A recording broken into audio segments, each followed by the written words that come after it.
حالات خراب ہیں تو کل کوئی اور بچ جائے گا، تو جن لوگوں کی سرش یہ ہو کہ انہیں خون لگ گیا ہو وہ کبھی بھی اس طرح سے رکتے نہیں ہیں۔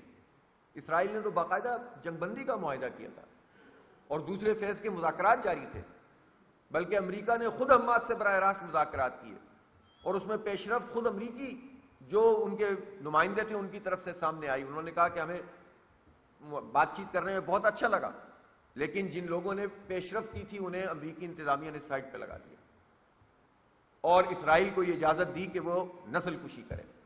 یہ بدترین صورتحال ہے، اس پر احتجاج کرنا، اس پر آواز اٹھانا ہم سب کی اجتماعی ذمہ داری ہے۔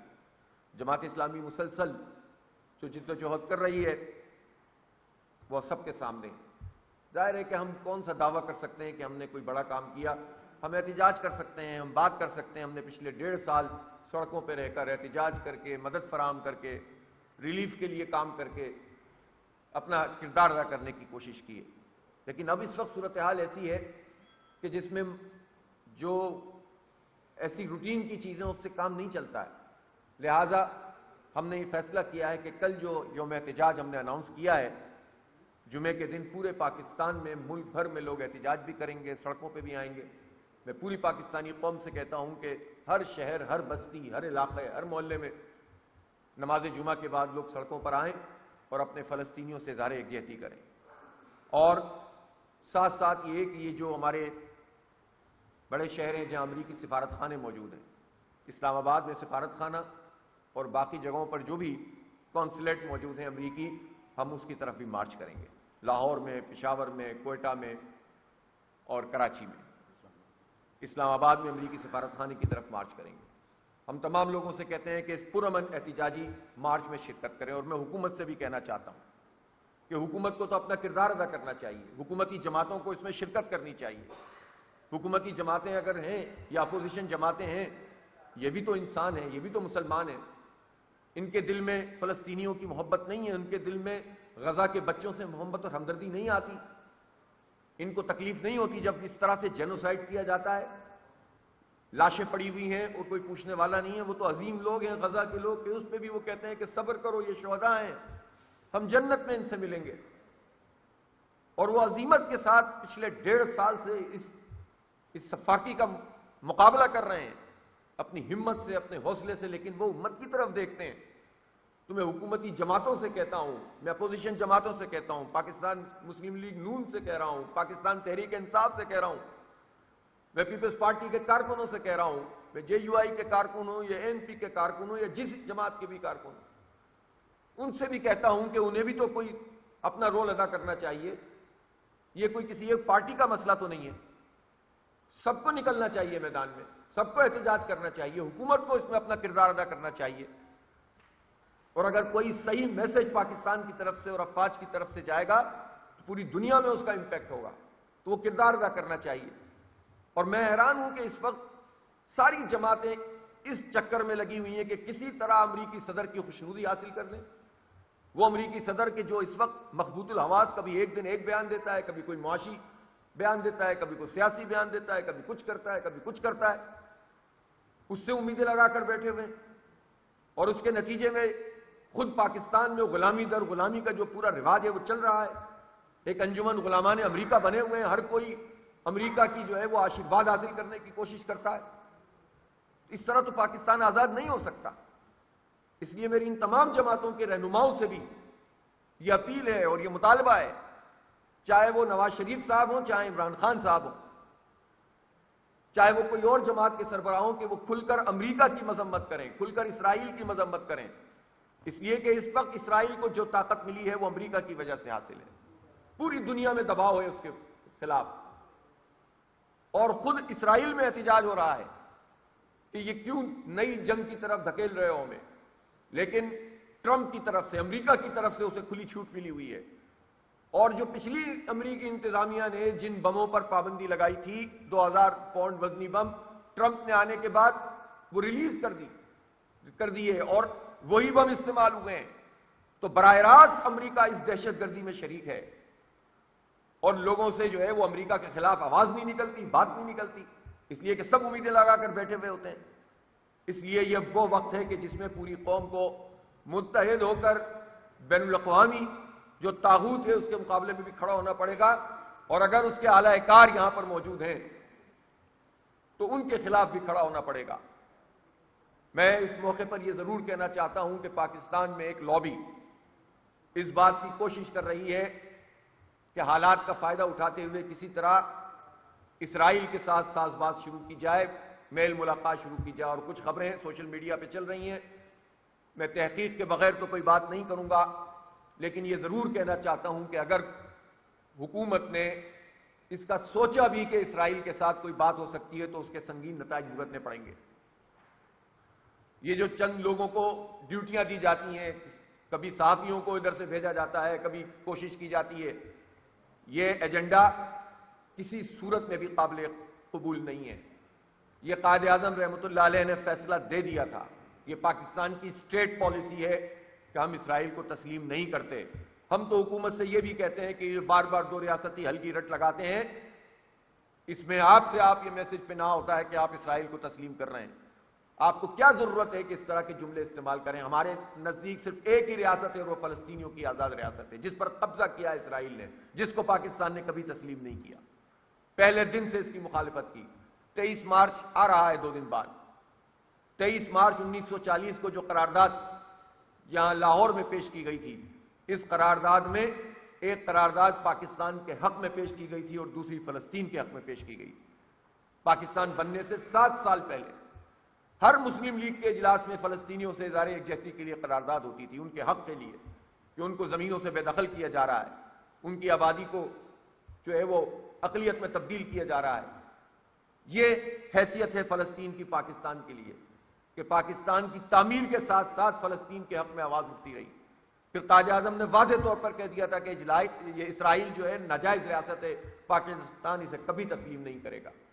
ہمیں اندازہ ہے کہ بہت سارے امریکہ جو ہے وہ بہت سارے مسلم ممالک کے ذریعے سے ہم پر دباؤ ڈالے گا، اور سعودی عرب پر، انڈونیشیا پر، ملیشیا پر، پاکستان پر یہ دباؤ ڈالے جائیں گے کہ کسی طرح اسرائیل کے ساتھ جو ہے تعلقات استوار کیے جائیں۔ لیکن یہ حکمران طبقہ اگر ایسا اس کی طرف سوچے گا بھی تو اسے سنگین نتائج کا سامنا کرنا پڑے گا۔ پوری پاکستانی قوم میں اس پر کامل اتحاد ہے۔ ہم صہیونیوں کی صف میں کھڑا کریں گے ان سب لوگوں کو، چاہے وہ کتنے ہی طاقتور ہوں، جو اسرائیل کو تسلیم کرنے کی طرف کوئی پیش رفت کرنے کا سوچیں گے بھی۔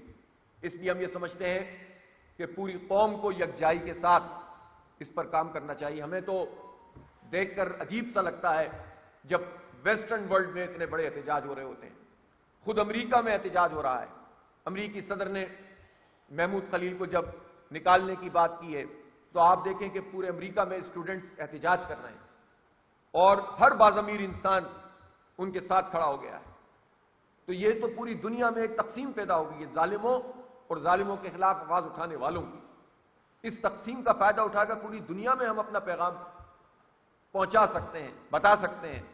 اس لیے ہم نے سوچ سمجھ کر یہ فیصلہ کیا ہے کہ اس پر خاموشی اختیار نہیں کی جائے گی، اور میں ایک مرتبہ پھر یہ کہہ رہا ہوں کہ امریکی جتنے بھی سفارت خانے ان 4 جو صوبائی ہیڈ کوارٹرز ہیں ان میں بھی اور اسلام آباد، اس کی طرف ہم مارچ کریں گے، احتجاج کریں گے۔ ہمارا یہ احتجاج پرامن ہوگا، اور میں حکمرانوں سے کہنا چاہتا ہوں کہ یہ جو امریکی سفارت خانوں کے دفاع کی اضافی ڈیوٹیاں انہوں نے سنبھال لی ہیں، خود امریکہ میں تو احتجاج ہو جاتا ہے وائٹ ہاؤس کے سامنے، پوری دنیا میں سفارت خانوں کے سامنے احتجاج ہو جاتا ہے، لیکن پاکستان میں ایسی کیا امریکی غلام بیٹھے ہوئے ہیں کہ انہیں تکلیف ہوتی ہے کہ اگر ذرا امریکی سفارت خانوں کی طرف پیش قدمی کی جائے۔ لہذا پرامن رکھنا صورتحال کو، ہماری طرف سے یہ پرامن ہوگا، لیکن یہ حکومت کی ذمہ داری ہے کہ وہ حالات کو پرامن رکھیں اور اس پرامن احتجاج کو ہونے دیں، تاکہ پوری دنیا جس طرح سے ظالموں کے خلاف کھڑی ہوئی ہے اس میں پاکستان کا بھی کوئی کنٹریبیوشن ہو سکے۔ میں آج خاص طور پر اس کو فوکس کر کے یہاں آپ لوگوں کو زحمت دی ہے۔ ملکی حالات کے حوالے سے ہم تقریباً روز ہی بات کر رہے ہیں، وہ ہم کرتے رہیں گے انشاءاللہ، اور اس پر بھی اظہار خیال کریں گے، اور اگر کوئی سوال آپ کا ہوگا تو اس کا جواب انشاءاللہ میں دے دیں گے۔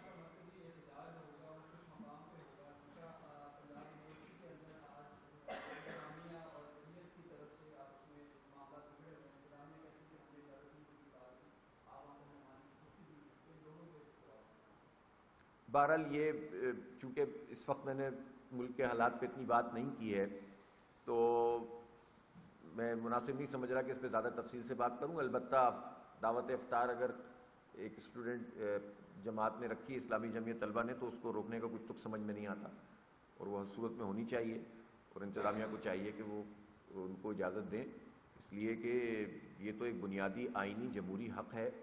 اب دعوت افطار نہ بھی ہو اور کوئی ایکٹیویٹی جو اکیڈمک یا ہم نصابی ہو اور کوئی آرگنائزیشن کرے تو پاکستان کا آئین اس کا حق دیتا ہے, تو بجائے اس کے کہ آپ اس حق کو استعمال کرنے دیں آپ اس کو روکتے ہیں, اور وہ بھی دعوت افطار جیسی چیز, تو یہ تو ظاہر نہیں ہونا چاہیے. اور میں انتظامیہ سے کہتا ہوں کہ اجازت دی جائے. اور جہاں تک لاہور کا پروگرام ہے میں خالی مسجد شہداء پہ سب جمع ہوں گے اور پھر اس کے بعد وہیں سے مارچ کریں گے.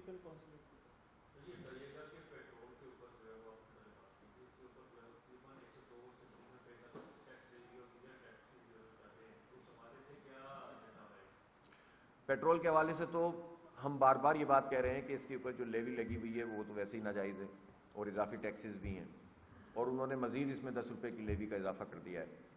اب بات یہ ہے کہ ایک جگہ کمی کرنے کی بات کر کے دوسری جگہ سے اضافہ کرنا, اس سے تو پبلک پہ کیا اثر پڑے گا, عام لوگوں کو تو اس کا ریلیف نہیں ملے گا. بہرحال ہم اس پر تو میں نے جیسے پہلے ہی کہا ہے کہ خاص طور پر یہ جو بجلی کی قیمتیں ہیں اور پیٹرول کی قیمت ہے, تنخواہ دار لوگوں کا ٹیکس ہے, اس کے حوالے سے تو ہم نے پہلے ہی اعلان کیا ہوا ہے کہ ہم عید کے بعد بڑی تحریک اس پہ دوبارہ سے سرنو شروع کریں گے. تو اس پر انشاءاللہ ہم تفصیل سے بات کریں گے. یہی بات صحیح ہے کہ یہ ٹیکسوں نے مار دیا ہے. یہ بجلی کے بل میں بھی جو اضافی ٹیکس لگے ہوئے ہوتے ہیں اتنے سارے, اس کے نتیجے میں یہ بل بڑھتا چلا جاتا ہے. تو فی یونٹ بھی اوسط لاگت کے مطابق ہونا چاہیے اور ٹیکس فری ہونا چاہیے بجلی کے بل کو. اسی طرح پیٹرول کی لیوی ختم ہونی چاہیے.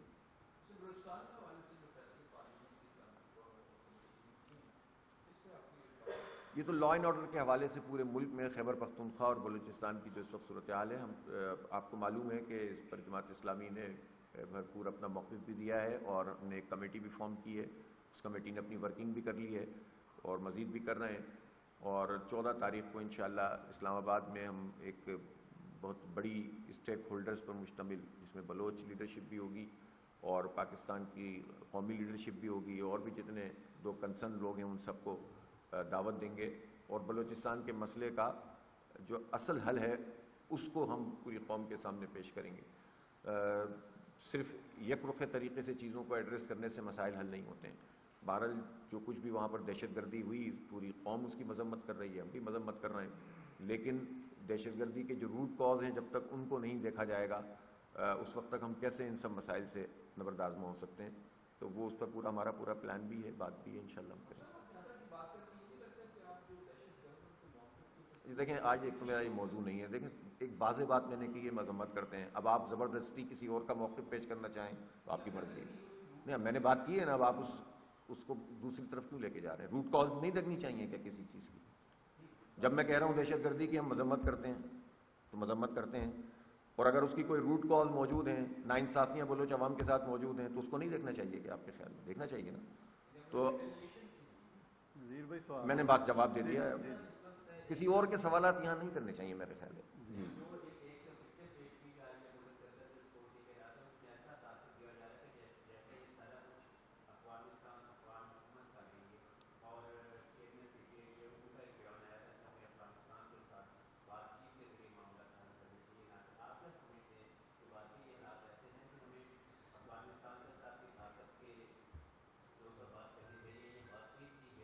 بات چیت ہی بہتر حل ہے, اور بات چیت کی بھی جتنے ذرائع ہو سکتے ہیں وہ سب استعمال کرنے چاہیے. بعض اوقات کسی ایک راستے سے بات چیت آگے نہیں بڑھ رہی ہوتی تو پھر ملٹیپل فیکٹر ہوتے ہیں, بین الاقوامی بھی اور قومی بھی, ان سب کو استعمال کرنا چاہیے. اس لیے کہ افغانستان سے اگر خدا نہ خواستہ جنگ ہو گئی تو اس میں نہ پاکستان کا بھلا ہے نہ افغانستان کا بھلا ہے, نقصانی بیٹھ کر پھر بات چیت ہی کرنی ہے. تو افغان حکومت کی بھی ذمہ داری ہے کہ ان کی سرزمین استعمال نہ ہو دہشت گردی کے لیے, اور ان کو بھی پوری ذمہ داری کے ساتھ ان چیزوں کو کنٹرول کرنا چاہیے. اور پاکستان کی بھی ذمہ داری ہے کہ کسی بھی طریقے سے یہ بین الاقوامی جو ایجنڈا ہے امریکہ کا کہ کسی طرح سے پاکستان افغانستان کو لڑا دیا جائے, تو اس میں تو ان ساری طاقتوں کا بھلا ہے جو پاکستان کی فوج کو بھی کٹروسائز کرنا چاہتے ہیں, پاکستان کے نیوکلیئر پروگرام پر بھی حملہ کرنا چاہتے ہیں, اس کو بھی کنٹرول کرنا چاہتے ہیں. تو ہم کیوں ان طاقتوں کے ہاتھ میں کھیلیں؟ ہمارے پاس تو اپنی بہت ساری چیزیں ایسی ہیں جو ہمیں ایڈریس کرنے کی ہیں، لہٰذا بات چیت ہی اس مسئلے کا حل ہے۔